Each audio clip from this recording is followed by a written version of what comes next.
So thank you so much for those who registered, but also for those who be following this conversation at a later stage. So today we'll be talking about education in Malawi, especially focusing on refugees in Dzaleka. There are so many challenges, but also there are plenty of opportunities. And we'll be joined by two special individuals, but also the third one will be joining later. And we'll have our brother, Marcel, who has been championing education among other initiatives in Dzaleka through the organization that he set up many years ago while he was still in Dzaleka. It's called Fountain for Hope International. But also, we will be joined by our sister, Mirio, who has been really shaking the education among refugees, heading up different sectors by Jesuit Refugee Services. And we all know, especially for those who have been calling Dzaleka home, they know that when you talk about education in Malawi, about refugees, Jesuit Refugee Services is the leader.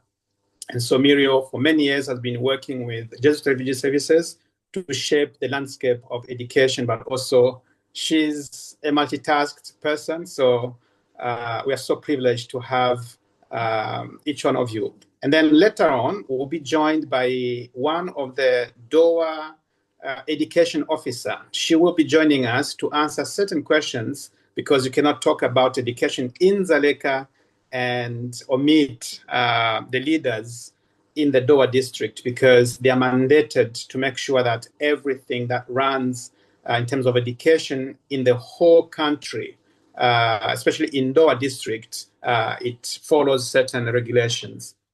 So feel free to send a text, introduce yourself in the chat, but also we hope that our communication team has been able to link this conversation to Facebook. Otherwise, the conversation will be recorded, and those who miss the conversation today will catch up in the later stage. So feel free to ask questions, introduce yourself in the chat box, and yeah, we'll take it as we go. So to kick off our conversation, I have a few questions, but before I ask, anybody, any questions, I just want to give an overview of what is it, how is the refugee access to education looks like in Dzaleka at the moment.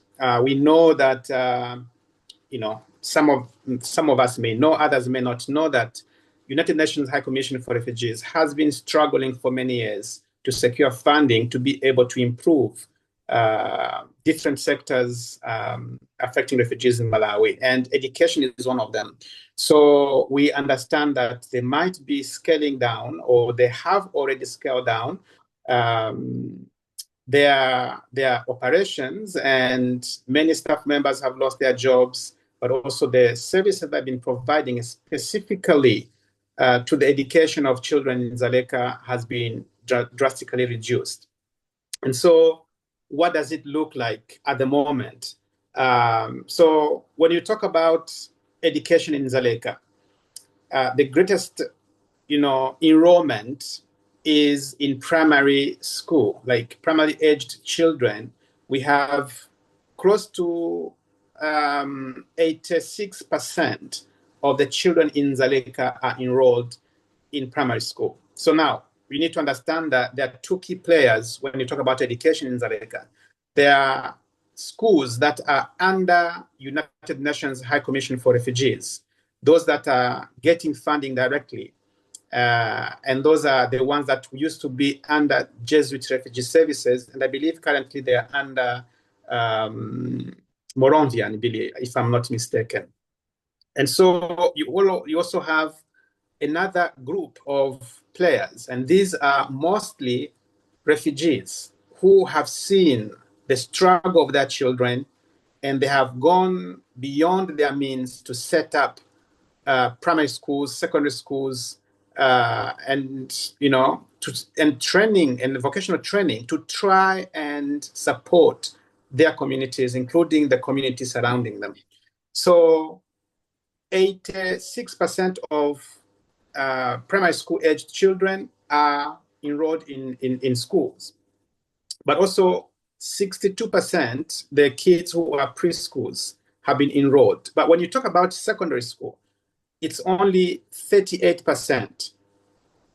And when you go to university, it's only 7% of young people who have access to education in Dzaleka. So this prompts us to see what are the opportunities, what are the barriers, and how can we support both the learners, the parents, those who are providing education in Malawi, in Dzaleka, so that they can do their work well and hope for success, hope to succeed. And so, as I already presented our guests, we have Mr. Marcel, we also have Muriel, and later on we'll be joined by Dorothy, who is the acting chief education officer for Dowa district, but she will join us later. So the first question goes to Muriel. Can you please tell us just briefly, I met you many years ago, but for those who don't know you, can you briefly introduce yourself? Tell us who you are and what does education mean to you? Thank you for the question. It's a privilege to be among the panelists of the Zoom meeting. I am Muriel by name, and I am a mother, I am a student, and I am also a community empowerment facilitator. And I've worked with some notable organizations in the country and in Dzaleka Refugee Camp. And recently I was working with Jesuit Refugee Services as an education assistant coordinator, with our objective being to identify vulnerable girls, both refugees and the surrounding host community, for access to quality education. And yeah, it has been a very educational journey for me as well, serving the refugees and the host community. And in addition, I also work with Pan International as an SGB educator, and it has been a privilege for me to actually see the first-hand experiences of what women have to go through for them to make it in terms of livelihood and other necessities. So yeah, for me, education is more a bridge. It empowers you with the tools, with the skills, with the knowledge for you to interact with people around you. And it goes beyond borders. It goes beyond barriers. And as a POC, education has been one of the tools that has helped me to overcome the barriers that surround a refugee woman or a refugee girl. So yeah, education for me is more or less a tool, a skill, and it equips you with knowledge on how you interact with your surrounding, your community, your ecosystem. And we are living in a globalized world. Things have changed. Things are not the same as it used to be 20 years ago, 50 years ago. There's been drastic changes, and if you haven't received education, then you are left far much more behind. So education in some form is empowerment. Thank you.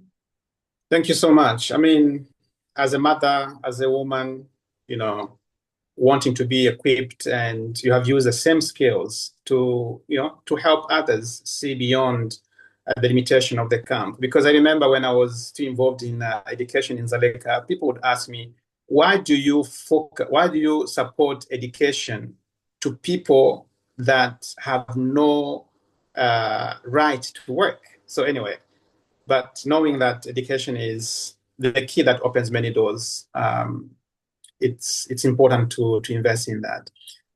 Marcel, thank you so much for waking up so early. I know it's very early where you are, and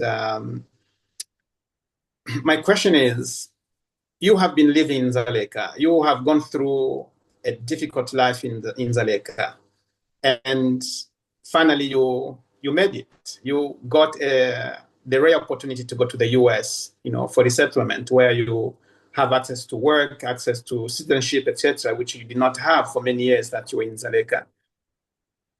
Why? Why do you care about education of the people that you left behind? Can you just briefly explain to us?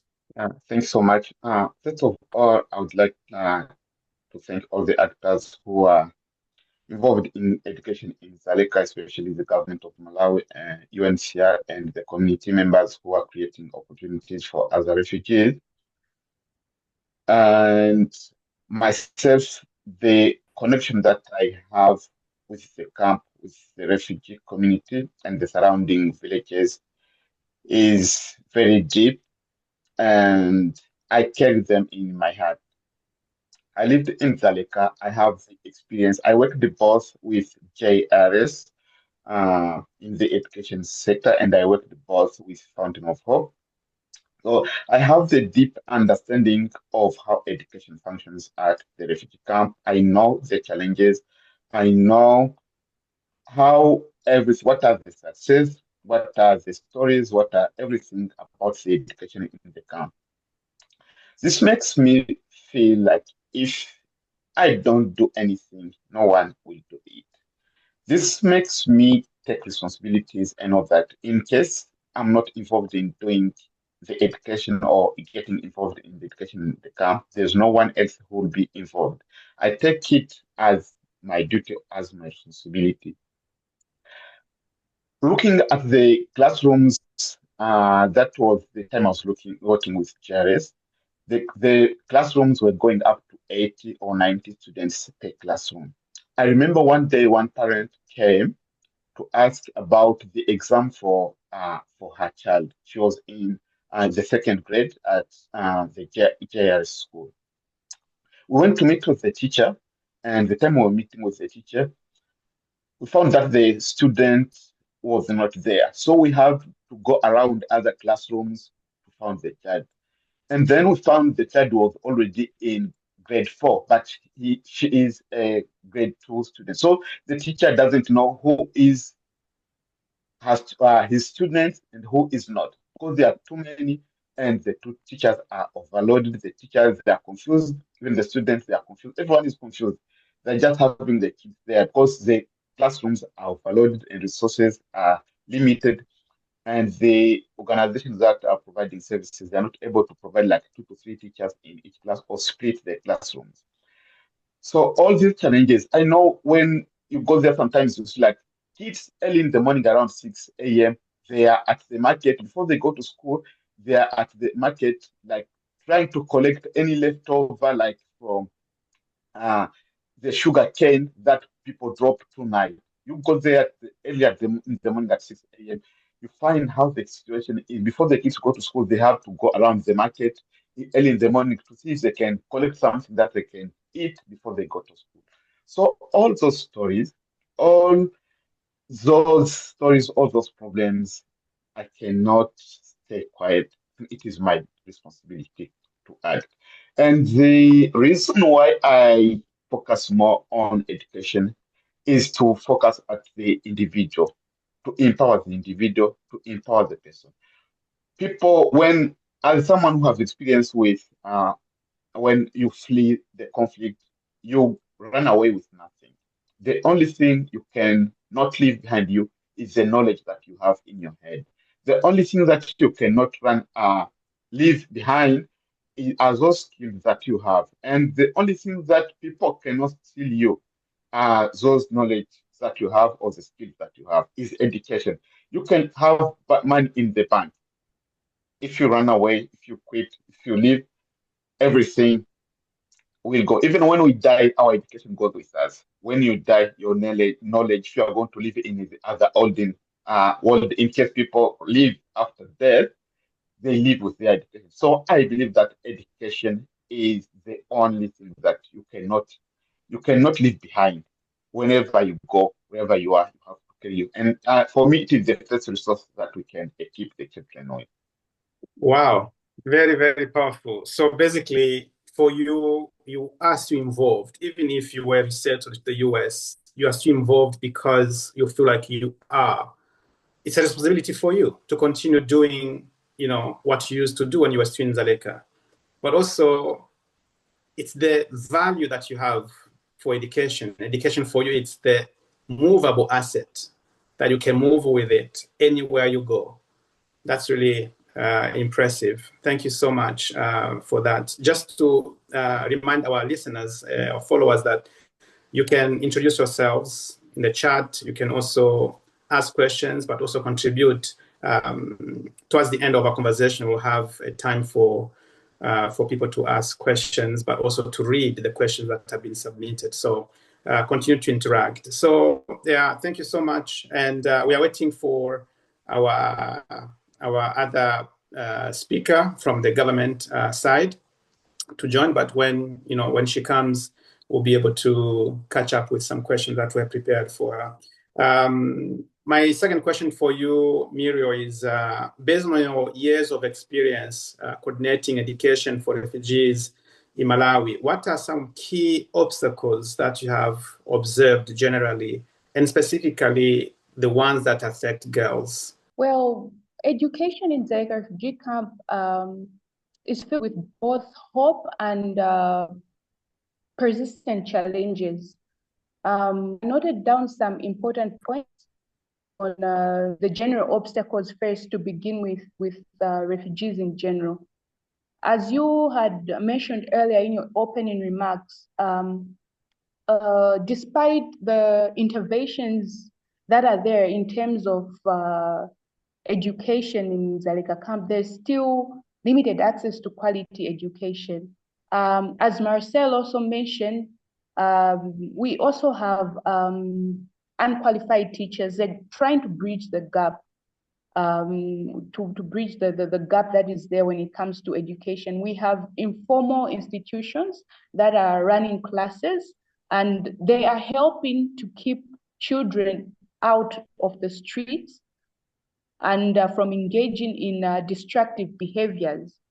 But still, we need to look into quality education for refugees. And another important key factor when it comes to obstacles for refugees in terms of education is the language barrier.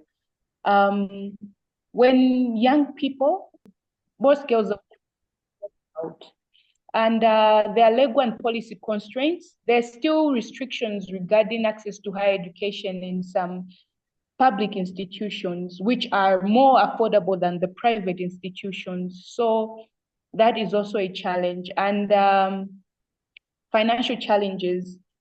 Dzaleka Secondary School, Katubja Primary School cannot accommodate all the learners in Dzaleka Refugee Camp, cannot accommodate the need that is there. So there are issues of limited classrooms, teachers, resources.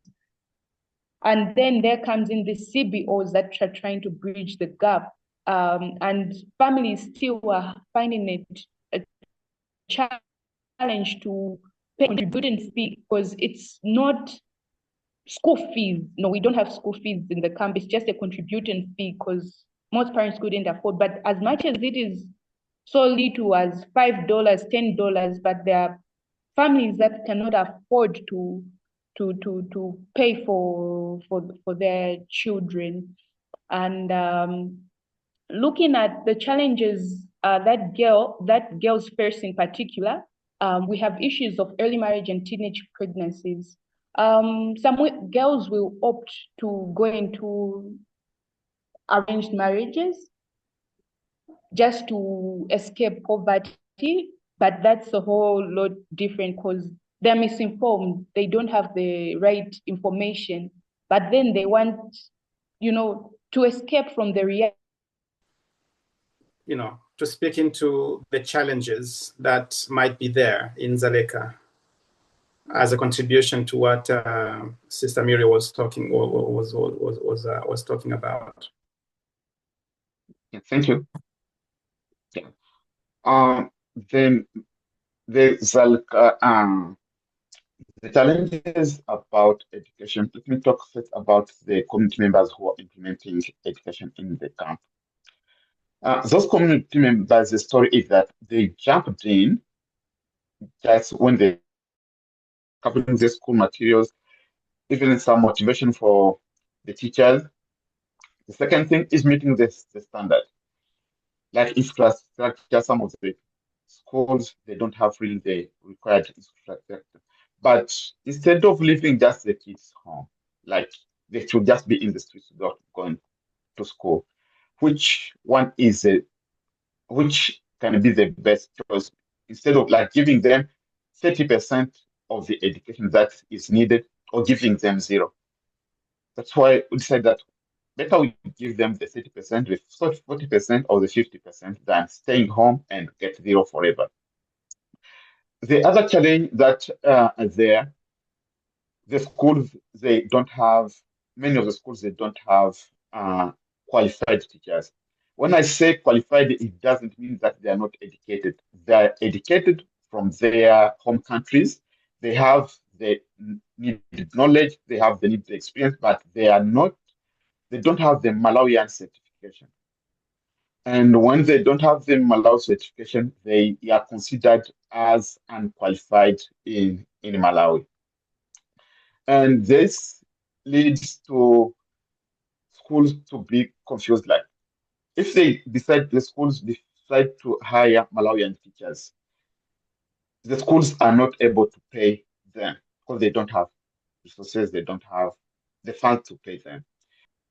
To volunteer will not come to work with free the way refugees are working for free. For most of the refugees, not most of them, but all of them, they are working for free. They're just giving them. So sometimes they spend 2-3 months without getting anything. So the Malawian teachers, they will not accept to come and work for free. And then when it comes to certification, the certification requires resources, it requires money, but also if we say that certification, they have to go to Lilongwe to school, for example, they are not allowed to leave the camp. They have to stay in the camp. So where are they going to be certified? Who is going to cover the cost of the certification? Because the schools, they are not able to cover, and the teachers themselves, they don't have income to cover the certification cost. When it comes to infrastructure, the space in the camp is very limited. It is very, very limited. There is no room, there's no land where even if schools they have some, the community can decide to construct where they can construct. The space is very limited. So those who have a very small piece of land, they try to accommodate as many children as possible. Those are the main challenges. And the last challenge is poverty, the biggest one. When kids go to school without eating, either they don't have even soap, they are traumatized from the family, from the parents to the kids. Everyone is traumatized. And who bears this load as the schools and the school leaders and the teachers? When the parents they come, they are angry, then their anger goes to the teachers. Those are the challenges. Wow, quite a lot. Anyway, I can't wait for Mrs. Dorothy to join, and so we can just interact and see what are some of the unique challenges that are uniquely designed for Dzaleka and the ones that are common. We'll get there maybe later. Thank you. While we are trying to unmute Muriel, welcome, Mrs. Dorothy. Thank you so much for joining us at a short notice. And so we are really privileged that you were able to join us. We wanted to know, would you kindly give us, a brief kind of overview of how education in Malawi looks like, but also the DOA in general? The topography of DOA. It is very difficult for a standard 1, 2, 3 to go to school just because it is far away from his or her home. But in DOA, there is another challenge, especially at Dzaleka, where refugees are confined to the schools at Dzaleka, hence overcrowding. that is just the overview of Malawi setup and Dzaleka itself. Are you getting me? Yes, we are. Thank you so much. So you have, briefly you gave, the challenges that children indoor, are facing in terms of going to school, but also in Dzaleka in particular, you mentioned the issue of overcrowded. But also, before you joined us, both Muriel and Marcel were, giving, some pointers into the struggle or the barriers that they face in Dzaleka. They talked about the issues of poverty, where some children go to school without food and they decided to quit. And girls as well, they are, they have no option but to enter into early marriages. They talked about the spaces being small and even the resources that UNHCR has, and therefore you have so many people who want to go to school, but they don't have space in the UN funded schools, and therefore the communities have taken it to their, they have just decided to do something about it, and they set up schools that may not have enough materials, infrastructure, or they have teachers who are educated, but they are not qualified as teachers because they were trained in other countries, and they do not have funding to be able to get certification in Malawi and other issues. So, and I'm sure you are aware of the funding that UNHCR is facing that has really dropped so many activities. We heard that there is a process of getting the UNHCR funded schools in Dzaleka to be under government. Yes, thank you. Yeah. Thank you for joining again. And so you heard what Madam Dorothy said, but also, before she joined, you were in the process. You were still talking about some complications, some stumbling blocks in Dzaleka. Please carry on. Yeah, I was talking about the specific obstacles for girls when it comes to access to education in Dzaleka refugee camp. I was talking of early marriage and teenage pregnancy being one of the obstacles for girls, and other obstacles are issues to do with gender-based violence and harassment. It's usually in their homes, on their way to school, at school. So this is also an obstacle for girls to fully enjoy the privileges of being educated.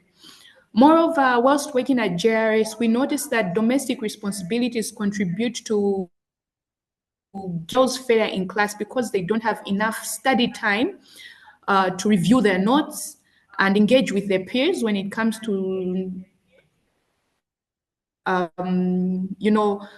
memorizing or studying their courseworks. And we also noticed that the girls that were privileged to receive a scholarship from JRS performed better because they were in a boarding school. They performed better than their counterparts here in Dzaleka refugee camp who are commuting from home. So domestic responsibility is also an obstacle for girls to fully access and also do better when it comes to their studies. Moreover, there's an issue of menstrual hygiene management. We have, I should say, inconsistent distribution of menstrual products, which leads to absenteeism and also stigma for most girls. And when it comes to limited resources for families in Dzaleka refugee camp, most families will, stigmatize or choose educating the boy over the girl. So looking at girls as wives and caregivers that rather than leaders or people who can, bring about change in their society. So despite these challenges, both obstacles related to refugees accessing education in general and specific obstacles for girls, I've still seen resilience and determination of many girls and families who still value education as a path to change. That's, I mean, looking at the African culture where girls, they are mandated to do certain chores compared to boys. That's really sad. Marcel, we have talked. I mean, I know that we can have a whole hour or two to talk about the challenges of education in Dzaleka. But also, as an organization that has been providing education in Dzaleka, what are other pathways to education that are available? People who, they look beyond the current refugee setup where refugees are not allowed to use their skills freely in the wider Malawi, only in the refugee camp. Can you tell us some of the investors, some of the people who are, the opportunities that are there? But also, if you don't mind, to tell us whether your school, what is missing for your school to get into the good books with Madame Dorothy of schools that meet all the requirements. Yeah. First of all, education is not only about getting job. It's about restoring dignity. It's about healing from trauma. It's about building identity and keeping hope alive in such place like Dzaleka, where people are traumatized. The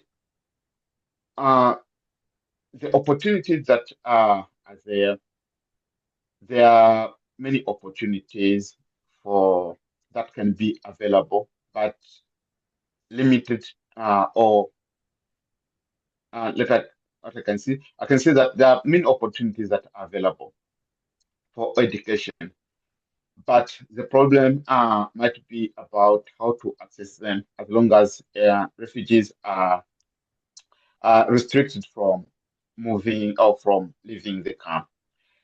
There are like opportunities for refugees who can have like scholarship to go like to Tanzania, to South Africa, spend some month there to learn. But the problem they are not allowed to go outside of the camp, but also they don't have access to the travel document, which the validity is something like, I don't know if it is something like 6 months, and sometimes you get it. Most of the countries, they don't accept. If your passport is less than 6 months, then they cannot accept it. So you get it, and it is already expired. The other, what I would like to say about what our school need, or our schools, our community schools need. The need that is there, or that is there, is as a government requirement, the teachers have to be certified. And as the teachers have to be certified, the challenge is that the teachers, they are not able to cover the cost, and the schools themselves are not able to cover the cost of the certification. The other challenge is about the limitation of the resources. Most of the time, like we have seen books, textbooks being changed mostly these past 4 years. The textbooks have been changing mostly. And sometimes when people will purchase book, we purchase books like the textbooks for the program. Like we can make like a 10 years plan. When like we say, okay, we are going to use this money so that we can make a 10 years plan. But the books change after 1 year, after 2 years. Then you have to buy again the new books. Like these days, the books have changed many and many times, and we have been unable. Most of the schools in the camp, they have been unable to cover the cost of buying the new books. We have been getting support from Dorothy, but she has been coming to try to encourage to support our schools in the community.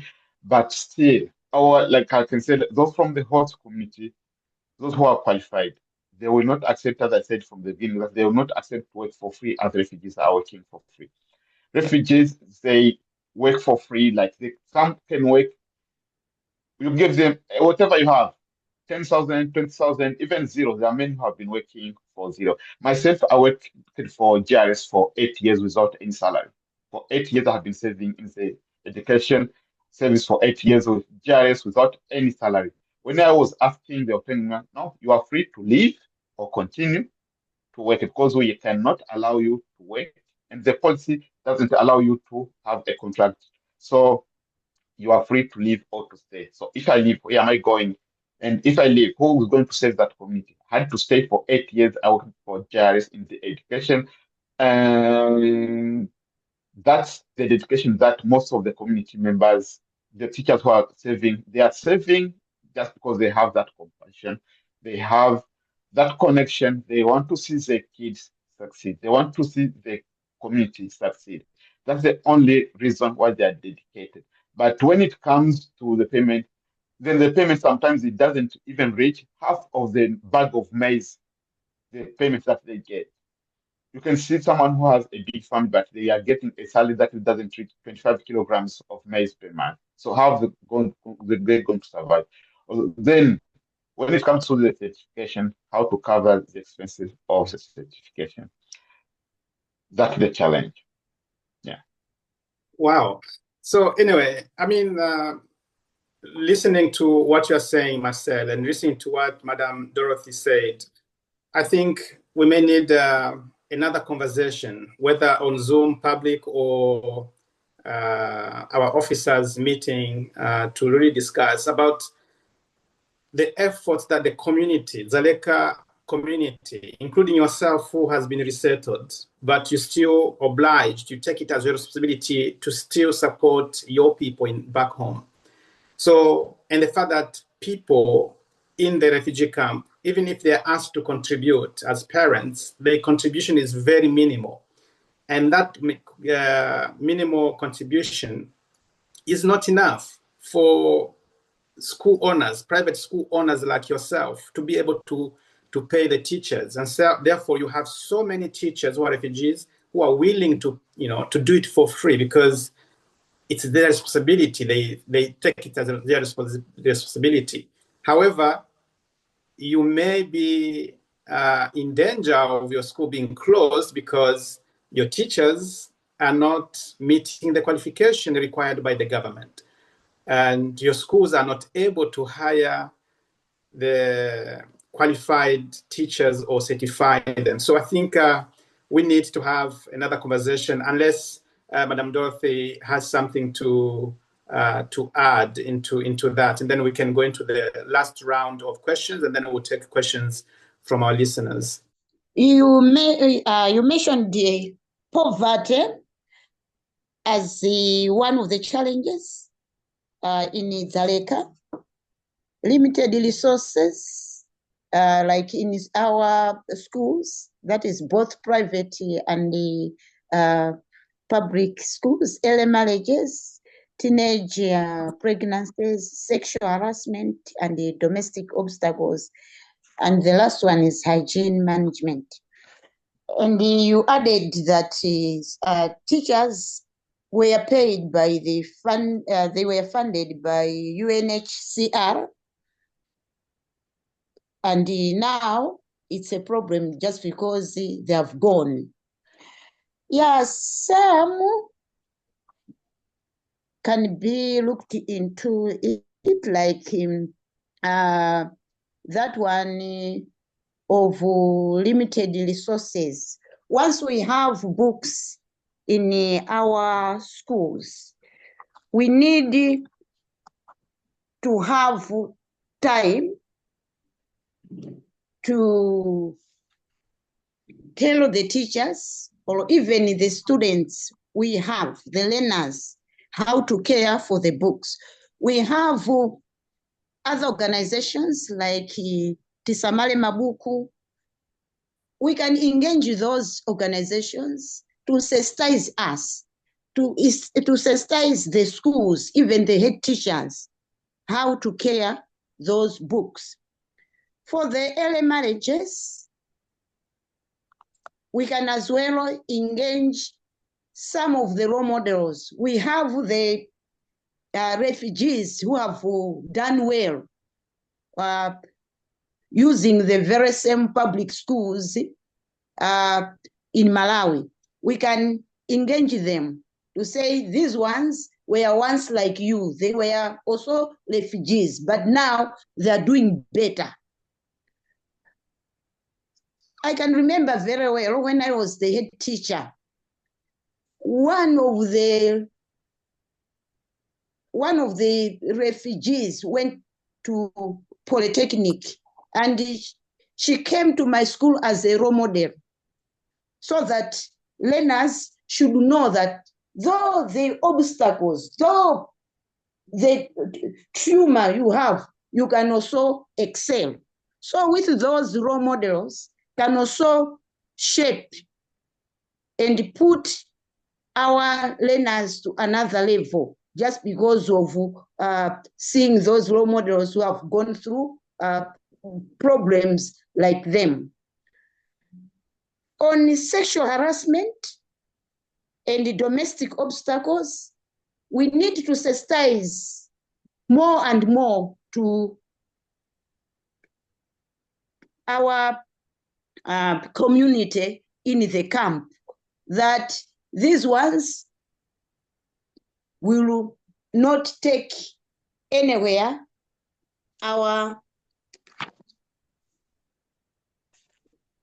children. We need to give them time so that they should concentrate with their studies.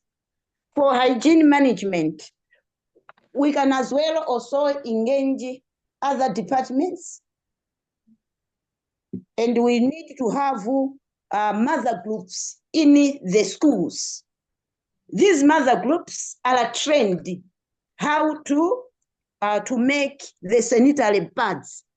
Once we engage them, we can at least reduce some of the problems of hygiene among our girls.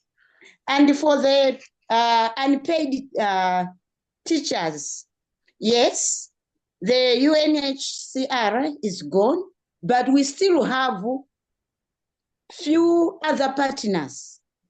We need to have cordial relationship with them. Once we have that cordial relationship, and we need to give them feedback. Once they give us something, the little something, we need to give them how we have spent, and even the way forward. Once we do that, I'm sure they will come up. When they will come up with another portion. At first they were coming with 2-3 portions, but once we give them and they are satisfied with the feedback, I'm sure they will come with something better than before. That is what I wanted to say on these challenges. Thank you. Thank you so much, Madam Dorothy, for the insights, but also, I mean, the issue of using role models in our schools, it's really important because it's the people who have lived or who have lived the same life coming to them and give them testimony, but also, you know, how to deal with donors to help them give more. So thank you so much for those questions. I mean, I will have the last round of questions, and let me just go to Muriel. You know, we have talked about the problems and the funding cuts and what it's affecting, how it's affecting refugees. And I would just want you briefly, 1 or 2 minutes, given the time that we have, can you speak into what you see as a future for education for children, especially for girls? looking at the current funding limitations that UNHCR has experienced and many other organizations are experiencing. What's your fear? What are your thoughts? What keeps you awake at night? Well, I would like to remind all of us the statistics that we received after the COVID-19 pandemic in terms of the number of girls who dropped out from schools because they were in early marriages or early pregnancies. So school in some instances is keeping away girls from destructive behaviors and other forms of abuse, harassment, violence. So schools are more or less like a safe space. So before the COVID-19 pandemic, we had, well, challenges when it came to early marriages, early pregnancies. But during the COVID-19, when schools were shut, you won't like the statistics. Like we went back 10 years, 20 years from where we were studying instead of moving forward. So it's a wake up call to say that we should still prioritize education regardless of the challenges that we're facing. We should still find other ways, other means of fundraising for the education of girls, for education of the youth, for the education of children in Dzaleka Refugee Camp. So fund cuts should not be enough of an excuse to say we cannot provide education for this population. It's an essential service. There's data that backs up that, and we shouldn't go back to where we are coming from. We have done so much when it comes to educating the girl child worldwide. We've done so much when it comes to educating the girl child in Dzaleka Refugee Camp. So fund cuts, for me, it's not enough of an excuse. We can put our heads together from the top down and come up with answers to these situations, and we cannot fail. So, some suggested solutions could be, as Madam Dorothy said, that we should create peer mentoring and support networks for girls. She mentioned of mother groups, of role models. Yes, those are also important to revive the hope in girls, not to give up, for the families not to give up, to do whatever they can. It should not be an option to send their girl to school or not. It must be a must for Yes. parents to do whatever they can to send their kids to school. And organizations working in the refugee setup should not give up. They should continue to source funds to see means of having additional funding, additional partners when it comes to education, especially for girls. And to make education more, worthwhile, we should also integrate life skills and livelihood trainings. And if it doesn't go well and we're still faced with or alternative learning models, we have digital platforms or evening classes. Yeah, and we should also engage male allies and parents in supporting education, as I mentioned earlier on. So those are some of the suggested solutions to the challenges that can come if we tend to look the other way from this problem we're facing.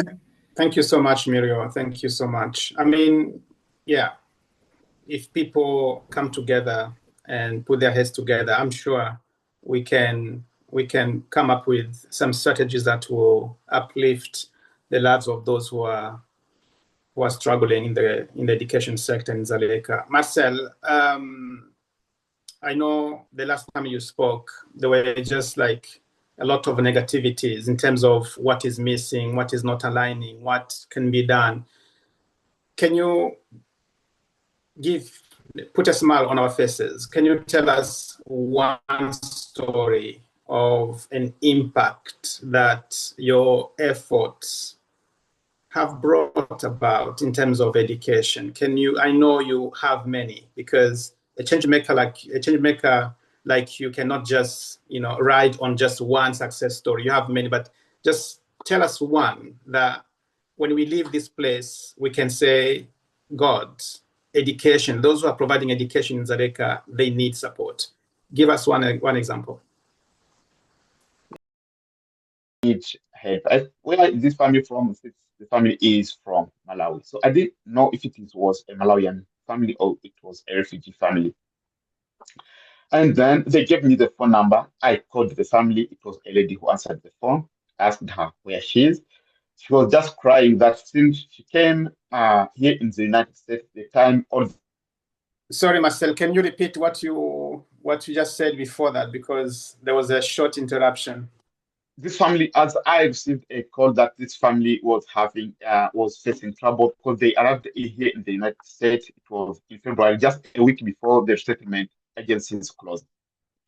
And when I reached out to them, she was just crying, said that they are just confused because they are not receiving any service. There's no one to help them. The place where they are living, there's no black person there. All of the people who are there are just white. They have no one to talk to. They know nothing. They don't know how to go to the market to buy food. They know almost nothing. I asked them, please send me your address so that I can come there. They sent me the address. When I put the address on the Google map, it was 6 hours driving away from where I am. So I had to drive. I woke up early in the morning at 4 a.m. and I have to drive with my whole family. I took my kids, my wife, all of us had to go there to see what is going on so that also then they can also learn what is going on. We had to carry some stuff to see how we can go and support the family. Arriving there, when we knocked on the door, it was like an angel who has come to the door. Because it seemed like since they arrived, they have never spoken to anyone. And the first thing I asked the mother, because she's a single mother with 3 kids. I asked her, where have you been? She said that she was in Malawi, but she arrived in Malawi in 1996, and she was too young. She came with her parents were killed, and her grandmother passed away in that. But one of her kids was from our school. She was learning at our school from preschool to grade 5 before they get to settled. And then the second question asked them, do you have any letters or any mails? She said that we have been asking for someone to come and help us because we have thousands of letters and we don't know what they mean. They brought me all the letters. All the letters were open. Okay, I asked the child who was at our school, a student at our school in grade 5, did you try to read the mails and explain to your mother? She said yes, but she doesn't trust me what I was telling her. So I want one mail one by one. So can you please explain? She was explaining correctly everything that is written on each mail is what she was explaining to her mother correctly the way everything is written. A grade 5 student. So I told her mother that trust this child, whatever she's telling you is what is written. Just follow the instructions that she's going to give you. She is young, but what she's telling you, there's nothing that I can add. There's nothing I can add. What I just need is to take you to the offices so that you can respond. But she has been telling you the truth and trust her. Whenever you receive any other message, any email, any letter, anything, trust her. She's going to help you. And that story built my hope. I felt strong. I felt like this is how the world has to be. I felt that I have done something that is changing a family's life and the generational life and is giving hope. And I hope that we have many stories that are bigger or that are made beyond that one. So that was just a short story that I experienced in February. Wow, that's I mean, I really don't know what to say because when you started your story and you're telling us about someone in the US, I thought, okay, Marcel's organization is now operating in the US. Only, is to show how the asset that people, what you say that, education to you is an asset that is movable. And so this kid has been able to use the education that she got to solve problems that her parents were not able to solve. Wow, that's impressive. That needs to be highlighted. Now, we want to go and ask our team member, Apata or Brenda, to read the questions. But before they read the questions, can I just ask Madam Dorothy, what is your hope in terms of, what do you hope to see in terms of education in Dzaleka, but also in Doha as a general? Thank you so much. The hope is that all schools in Doha district and in Dzaleka should have inclusive education and have equitable distribution of resources, both human, that means teachers, as well as materials. We have, sometimes the government gives books to public schools, and we have also some schools which are attended into public schools at Dzaleka. They should also receive the same as we have with other public schools. That's my hope. Thank you so much. Thank you. Your advocacy is for the schools in Dzaleka to be supported the same way that the public schools in Malawi are supported, and that is a great wish. Back to you, back in the office in Lilongwe. Apata or Brenda, can you read some comments or questions that people have been able to share in the chat box? Thank you. Okay, thank you. So we have a comment from one of our panelists, Muriel. She says, in case the schools in Dzaleka are able to hire qualified teachers, what about making the unqualified teachers as teaching assistants? I think that's a suggestion. And in addition to that, she says, what can be done to ensure that unqualified teachers are qualified? So I guess that is a way of asking for support for the teachers that are currently unqualified to be supported so that they too qualify as teachers just as the others. So that's one. And there's also another comment from Ngoi. He's reaching out to ask about the recognition status of schools owned by refugees and those managed by church organizations in Dzaleka. Are all these schools recognized by UNHCR and the government of Malawi? What support do they receive? And if some are not recognized, what is your plan so that they get registered as well? I think that could be a question to the Ministry of Education, represented by Madam Zungu.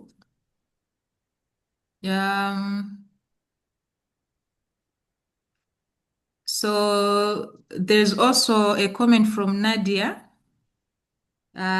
She says, I feel generally quite worried about the state of education for refugees and the shrinking funding environment. However, hearing from Marcel and Muriel gives me hope.